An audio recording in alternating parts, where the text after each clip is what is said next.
situation from a humanitarian standpoint is already becoming dire.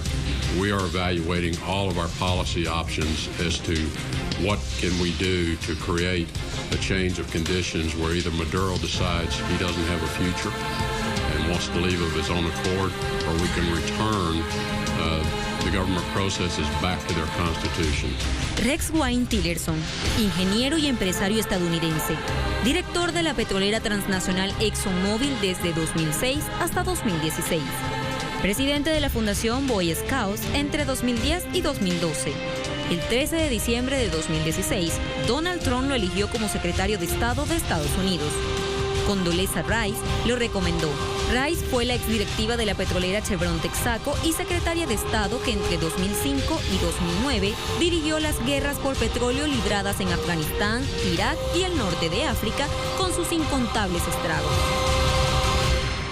Rex Tillerson, un cristiano que dice abogar por un cambio pacífico de régimen en Venezuela.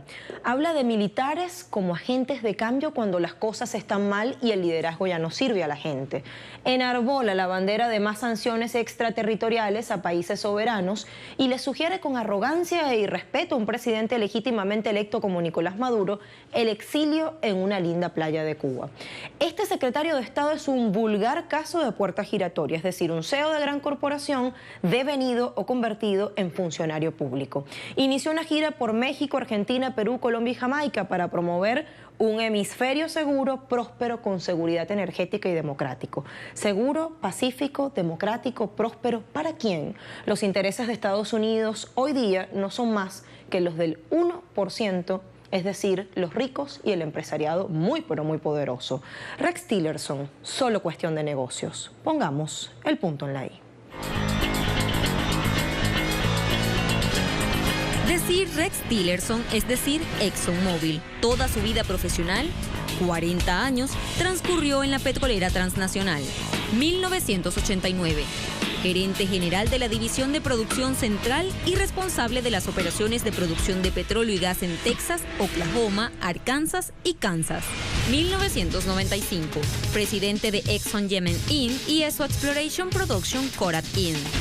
1998, presidente de Exxon Ventures y presidente de Exxon Neftegas Limited.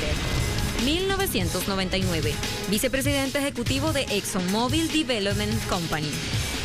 2006, presidente y director ejecutivo de ExxonMobil Corporation. 2011, Tillerson logra acuerdos multimillonarios con la empresa petrolera estatal de Rusia, Rosneft, para acceder a enormes yacimientos de petróleo bajo el Ártico ruso. A cambio, Rosneft puede invertir en operaciones extranjeras de Exxon.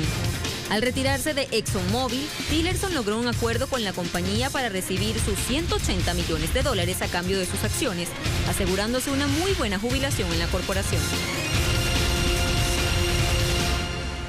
Tillerson no desaprovecha espacio para arremeter contra Venezuela. Nos preguntamos por qué la afrenta tan cruel, por qué se la quiere derribar a la revolución bolivariana. La pugna no es con Nicolás Maduro, es con el país todo, con el Estado-nación, con su suelo soberano, y es de vieja data. 2007. Rex Tillerson, como director ejecutivo de ExxonMobil, demandó a Venezuela por $12.000 millones en una campaña contra la nacionalización de la faja petrolífera del Orinoco e inició de manera ilícita en 2015 trabajos de perforación en las costas de la Guayana Esequiba. Cuando Hugo Chávez decretó la formación de empresas mixtas en la faja en beneficio primario del Estado con la mayoría accionaria de al menos un 51%, ExxonMobil rechazó las reglas, decidió no renegociar sus proyectos petroleros y demandó a PDVSA ante el CIADI, el Tribunal del Banco Mundial encargado de resolver diferencias relativas a inversiones, buscando una indemnización de $20.000 millones. 2017. El CIADI decidió que la demanda contenía avisos de irregularidad y liberó a PDVSA de pagar las indemnizaciones solicitadas. La petrolera sufrió su mayor derrota legal frente a Venezuela. Tillerson hace lo que debe hacer como hombre de negocios, pero cómo sus intereses y no medir consecuencias afecta y seguirá afectando al pueblo venezolano todo. Es una pregunta que dejamos planteada sobre la mesa, lo vamos a analizar de la mano de Mónica Sáiz, analista argentino-venezolana, que nos acompaña muy amablemente para seguir poniendo el punto en la I. Pequeña pausa y venimos con ella.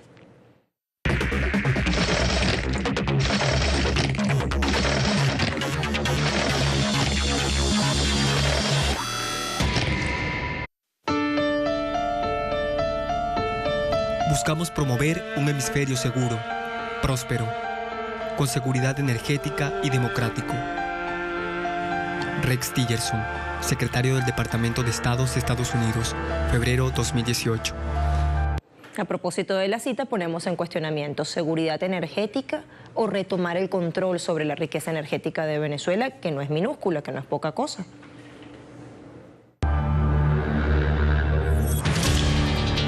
PDVSA, estatal petrolera venezolana, es la quinta empresa petrolera mundial. Le sigue Aramco, de Arabia Saudita, NIOC, de Irán, CNP de China y Exxon, Estados Unidos, en último lugar. Venezuela posee en reservas probadas de crudo 302.250 millones de barriles. Extrapesado, 261.253 millones. Pesado, 18.217 millones. Mediano, 9.538 millones. Liviano, 10.743 millones. Y otros 2.499 millones. Reservas probadas de gas, 202.698 millones de pies cúbicos. Producción de crudo y líquidos de gas natural, para 2016, 2.571.000 barriles diarios. Producción de gas natural, 7.926 millones de pies cúbicos. Oleoductos, 3.055 kilómetros. Yacimientos, 4.310. Pozos activos, 18.566. Capacidad de refinación en Venezuela, 1.303.000 barriles diarios. Capacidad de refinación en el exterior, como propietaria o socia de refinerías en Estados Unidos y Europa, 1.188.000 barriles diarios. Exportaciones para 2016, 1.818.000 barriles diarios de crudo y 371.000 barriles diarios de productos. Ingresos a 2016, 48.000 millones de dólares. Costos y gastos, 46.000 millones. Patrimonio, 87.100 millones. Profundicemos en el accionar de este personaje llamado Rex Tillerson y armemos este rompecabezas junto a Mónica Saiz, analista internacional. ¿Cómo estás, Mónica? Bienvenida nuevamente, gracias por acompañarnos. Gracias por invitarme. Mónica, la carga del lenguaje, la propaganda de guerra que se cierne contra Venezuela nos dice que se busca precipitar un escenario letal y antidemocrático. Se plantea una salida militar inminente y ya no tan camuflada, digo, como otras veces. Una cosa sí haya como receptores agradecidos o complacidos a quienes, puertas adentro me refiero. Sí, bueno, una amenaza directa como lo que estamos viendo estimula a los grupos de derecha más fascistas, más aguerridos, más dispuestos a sabotear la vida cotidiana de los venezolanos, como lo hemos visto durante los años pasados. Es un vale todo para ellos, porque imaginamos que el secretario de Estado de los Estados Unidos está dando un aval para acciones de desestabilización. Es muy importante eso que decías de una agresión directa, porque generalmente Estados Unidos agrede, pero no dice, no avisa, no amenaza, como lo está haciendo desde Trump para abajo, diciendo que puede usar la fuerza militar contra Venezuela. ¿Por qué le interesa a Estados Unidos la amenaza abierta? Que es la característica que cambia con el gobierno de Trump a la administración de Barack Obama, que hacía igual una política intervencionista, pero de manera soterrada. ¿Y por qué le interesa en este momento? Creo que le interesa amenazar abiertamente a Venezuela para dividir aguas. Necesita dividir aguas en América Latina. Quienes están con Estados Unidos y quienes están contra Estados Unidos. También en relación a la política con China, que también formó parte de la gira, que son los dos componentes de la gira. Por eso vale preguntarte, Mónica, puertas afuera, haya eco, entonces, ¿en quiénes? ¿Eco real? ¿En cuáles aliados? ¿Y hasta qué punto? Porque apenas se oyeron semejantes afirmaciones y sugestiones, el canciller brasileño era uno de los primeros en pronunciarse y se mostraba abiertamente discordante. Sí, lo que pasa es que lo que se dice y lo que se hace y lo que se declara tiene muchas lecturas, ¿no? Sí. Lo que a nosotros nos interesa es por qué necesita amenazar abiertamente a Estados Unidos, como decía Kirchner cuando estuvo Bush, como patotero de barrio. ¿Por qué le interesa, por así decir, venir al patio trasero a patotear? ¿Por qué lo hace Trump? No es él solo, sino que es una política de Estado, porque la gira fue planificada para eso. Sí. Hablando de aliados, se potencia el efecto migratorio. Repentinamente ocurrió toda una militarización de la frontera compartida entre Colombia y Venezuela, y se mira a integrantes del Comando Sur paseándose a sus anchas, a libre albedrío, para decirlo en términos coloquiales, por Tumaco, territorio colombiano. ¿Es el presidente Santos haciendo la tarea, la vecina Colombia como epicentro para la intervención? Exacto, principalmente Santos. También lo hace Brasil, aunque su declaración no sea así, porque también hubo ejercicios en noviembre conjuntos con Perú y Colombia y las fuerzas estadounidenses. O sea, hay todo un aparato de cerco a Venezuela que se está realizando, y que la declaración abierta es para marcar territorio. Para marcar territorio de América Latina es para Estados Unidos, y para intimidar a posibles alianzas con Venezuela, para intimidar internamente, meter miedo, y a quienes quieran apoyar a Venezuela, también a nivel latinoamericano e internacional, intimidarlo. Viendo una y otra postura de haber una respuesta regional, ¿cuál sería entonces?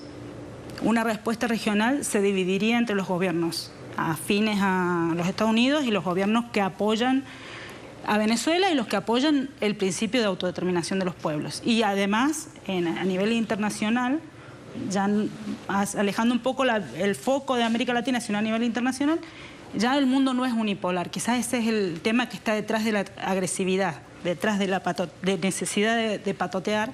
Está el hecho de que Estados Unidos es una potencia en decadencia. Ya es evidente, ya es hasta los datos del Fondo Monetario Internacional del año pasado dicen que China lo superó como productor mundial. Estados Unidos ya no es el primer productor mundial, lo era durante todo el siglo pasado, desde la Primera Guerra Mundial, consolidándose en la Segunda Guerra Mundial, y todo el siglo XX, pero ya hoy no es el primer productor mundial. El respaldo del dólar era su producción, no era el oro, y ahora el respaldo del dólar está quedando en su poder armado, no en su producción, porque ya no es la primera potencia mundial. Después de la Segunda Guerra Mundial, Estados Unidos producía el 50% de lo que se producía en el mundo, y ahora produce el 15% de lo que se produce en el mundo. Y el endeudamiento es excesivo. El endeudamiento, entonces Estados Unidos como potencia imperialista necesita a Rex Tillerson como secretario de Estado, y Exxon necesita a Estados Unidos como gendarme de sus intereses. Hay una correlación directa entre los intereses del Estado imperialista y de las empresas imperialistas de ese Estado. Ahora, resulta muy difícil creer que Rex Tillerson, que el jefe de la CIA, Mike Pompeo, que Marco Rubio, estén lanzando al voleo la posibilidad de una intervención real y de un alzamiento militar en Venezuela. Así, sin un sustento. Es decir, podríamos inferir de las palabras arrogantes que han pronunciado estos personajes que están trabajando en lo interno, en la Fuerza Armada Nacional Bolivariana, para que tal hecho ocurra efectivamente. Han venido trabajando desde que llegó el comandante Chávez al poder, pero lo que pasa es que no logran la repercusión, el eco que tuvieron en otras épocas. Aparte que ya después del consenso de Washington pasó a ser más el empeño de controlar las fuerzas de seguridad a través de la policía y los excusas de lucha contra el narcotráfico, más que en las Fuerzas Armadas. Y se encuentran que en ese dejar las Fuerzas Armadas de lado se formó una fuerza bolivariana en Venezuela que les resulta difícil de penetrar.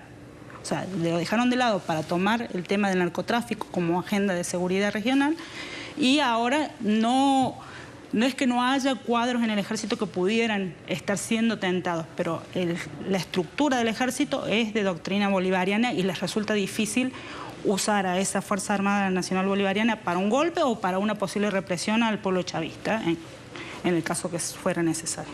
A propósito de la multipolaridad, del mundo pluricéntrico, como lo planteaba el presidente Chávez, ante la participación protagónica de potencias como China y Rusia en la región, ¿acaso Estados Unidos pretende responder con la reedición de la doctrina Monroe? Sí, la reedición de la doctrina Monroe o el desenmascaramiento o la doctrina Monroe explícita, porque Obama también actuaba con la doctrina Monroe. Todos los documentos de estrategia de seguridad de Estados Unidos son basados en la doctrina Monroe, pero ahora es como la doctrina Monroe sin máscara. Es decir que este es el patio trasero y que tenemos que intervenir. Es lo que le dijo a China y a Rusia después de la segunda cumbre ministerial de la CELAC que hubo en Chile. Entonces, esa es la doctrina Monroe desenmascarada, por así decirlo, abierta, explícita.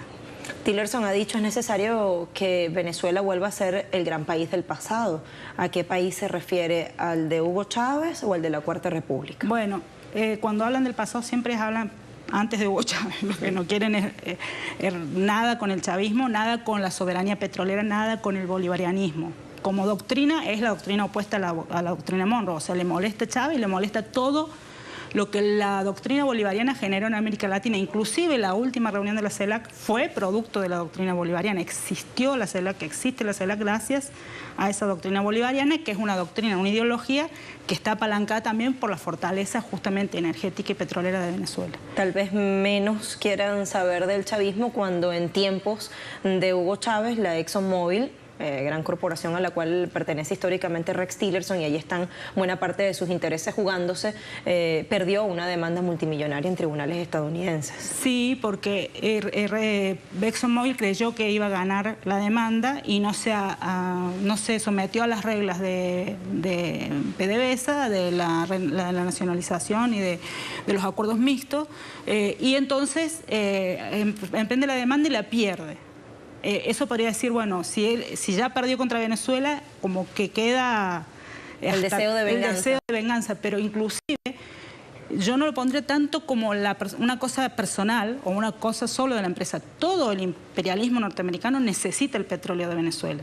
Y es por eso que Rex Tillerson es su secretario de Estado, porque necesitan un hombre de la energía a cargo de la política internacional. Es decir, que definitivamente esto también es una batalla de reapropiación, porque en algún momento estuvieron apropiados justamente en tiempos de la Cuarta República de esos recursos que están en suelo soberano venezolano. Sí, sí, definitivamente. Y dentro de los países que tienen petróleo en el mundo, ellos ya han generado caos y guerras y invasiones en los otros países de Oriente Medio, y en Venezuela todavía se encuentra con el muro de contención del chavismo que les impide tener acceso a los recursos. Además de la militarización muy rápida de la frontera compartida entre Colombia y Venezuela, entre las consecuencias inmediatas de la gira de Tillerson, o se lo pregunto si usted lo ve así, ha sido la negativa definitivamente de la presencia del presidente Nicolás Maduro a la Cumbre de las Américas en esta nueva edición que se realizará en Lima, Perú.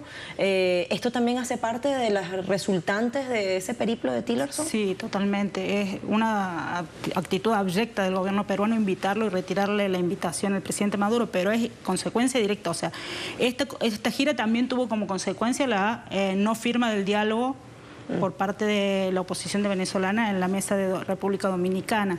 Esta gira tuvo la consecuencia de la militarización de la frontera, de agrandar el tema migratorio para la excusa humanitaria, pero tiene unas consecuencias no deseadas también, que es el aumento de la solidaridad internacional con Venezuela, porque al ser explícita la agresión, el aumento de la unión interna, de la unidad interna dentro del chavismo, son los efectos no deseados de una agresión tan descarada contra el país. Incluso también se puede pensar que hay opositores racionales que no desean una intervención para su país porque entienden las consecuencias que una acción de esa naturaleza les traería a todos sin distingo ideológico.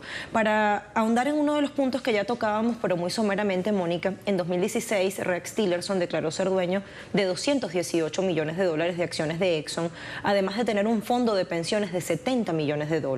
Ya para 2012 su renta bruta anual era superior a los $40 millones. ¿Qué hace con ese dinero? Es un interrogante lógico. Entre otras cosas lo destina a donaciones para candidaturas en esa subasta que termina siendo el proceso electoral estadounidense. En el universo republicano, Tillerson es una ficha del petróleo texano, una ficha Bush. Tillerson apoya campañas electorales republicanas. Según registros disponibles en línea, ha destinado $442.284,50 en contribuciones directas desde 2003, $72.200 en contribuciones conjuntas de recaudación de fondos y $5.000 en Super PAC. Los registros no muestran contribución de Tillerson a los demócratas. Entre los beneficiarios destaca George W. Bush, Mitt Romney y Mitch McConnell. Tillerson no donó a la campaña de Donald Trump, sino a la campaña de Jeb Bush durante las primarias republicanas en 2016. ¿Qué implicaciones tiene esto, Mónica?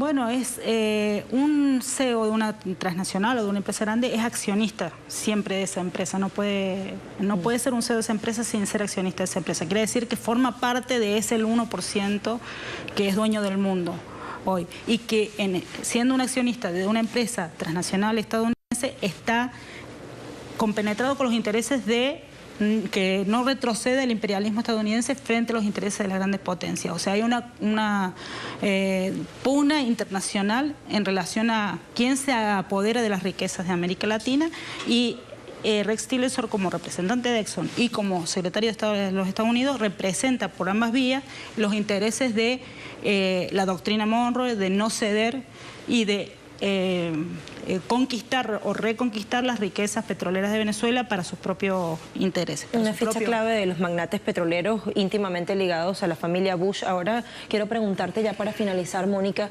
el frente económico financiero también es muy perverso. Además de todo lo que ya hemos visto en la línea de tiempo, también el ministro de Hacienda colombiano, Mauricio Cárdenas, develaba que tienen listo ya un plan de rescate para Venezuela con ayuda del Fondo Monetario Internacional, del Banco Interamericano de Desarrollo, del Banco Mundial, de organizaciones financieras de ese tipo, que ya sabemos cuál es su accionar, valorado en 60.000 millones de dólares en caso de que logren derrocar al chavismo. Entonces, ¿qué lectura darle a eso?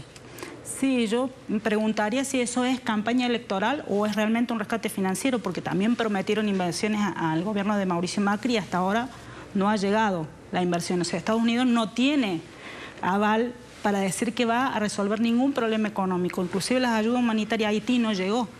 Entonces yo creo que también eso forma parte de la campaña contra el gobierno de Venezuela para que genere expectativa en la población de que la salida sería por fuera del chavismo, ¿verdad?